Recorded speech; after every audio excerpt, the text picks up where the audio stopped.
বাংলাদেশে ভারত টি-20 ম্যাচে হামলার হুমকি। ছাত্র জনতার তীব্র আন্দোলনের মুখে গত 5ই আগস্টে বাংলাদেশে দেখেছে ক্ষমতার পালাবদল। 15 বছর রাষ্ট্রীয় ক্ষমতায় থাকার পর সেদিনই পদত্যাগ করেন বাংলাদেশের সাবেক প্রধানমন্ত্রী শেখ হাসিনা। ওই দিনই দেশ ত্যাগ করে তিনি আশ্রয় নেন ভারতে। সরকার পতনের পরপর সাধারণ মানুষের মাঝে দেখা যায় বিপুল আনন্দ উচ্ছ্বাস। তবে সারা দেশে কিছু সহিংসতার ঘটনা ঘটে এই পালাবদলকে কেন্দ্র করে। ভারতীয় বিভিন্ন গণমাধ্যম ও সোশ্যাল মিডিয়া প্ল্যাটফর্মে বলা হয়, বাংলাদেশের নানা প্রান্তে সনাতন ধর্মের অনুসারী হিন্দু সম্প্রদায়ের উপর হামলা চলছে। সরকার পতনের রাত থেকে পরবর্তী 2-3 দিন চলতে থাকে এই অভিযোগ।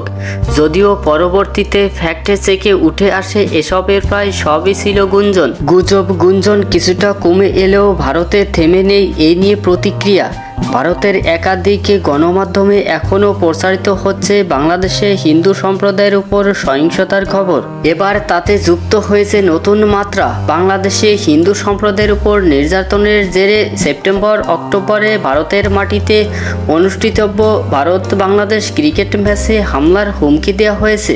সেপ্টেম্বরে ভারতের বিপক্ষে 2টি টেস্ট আর অক্টোবরে 3 ম্যাচের টি-20 সিরিজ খেলার কথা রয়েছে বাংলাদেশের।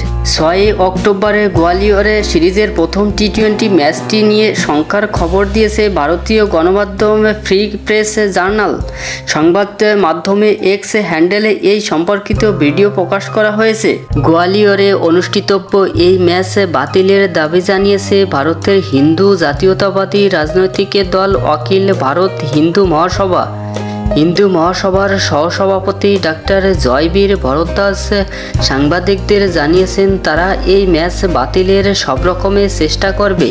শেষ পর্যন্ত এই ম্যাচের আয়োজন করলে তারা হামলারও হুমকি দিয়েছে।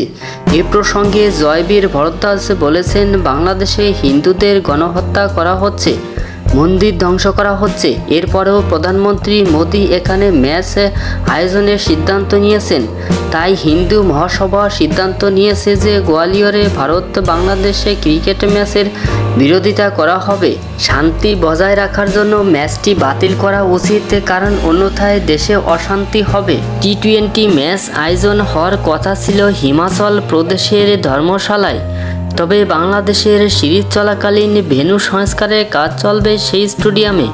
এ কারণে ম্যাচটি সরিয়ে নেওয়া হয়েছে গোয়ালিয়রে। এবার সেই ম্যাচকে ঘিরেই শঙ্কা তৈরি হয়েছে। বাংলাদেশের ভারত সফর শুরু হবে 19 সেপ্টেম্বর চেন্নাইয়ে সিরিজের প্রথম টেস্ট দিয়ে। কানপুরে 27 সেপ্টেম্বর থেকে 2 দল খেলবে দ্বিতীয় শেষ টি-20। 2 টেস্টটি শুরু হবে বাংলাদেশ সময় সকাল 10টায়। এরপরে টি-20 সিরিজ 6 অক্টোবর গোয়ালিয়রে প্রথম টি-20-র পর দ্বিতীয় ও তৃতীয় টি-20 অনুষ্ঠিত হবে 9 ও 12 অক্টোবর। এ সিরিজের সবগুলো ম্যাচই হবে দিবারাত্রির।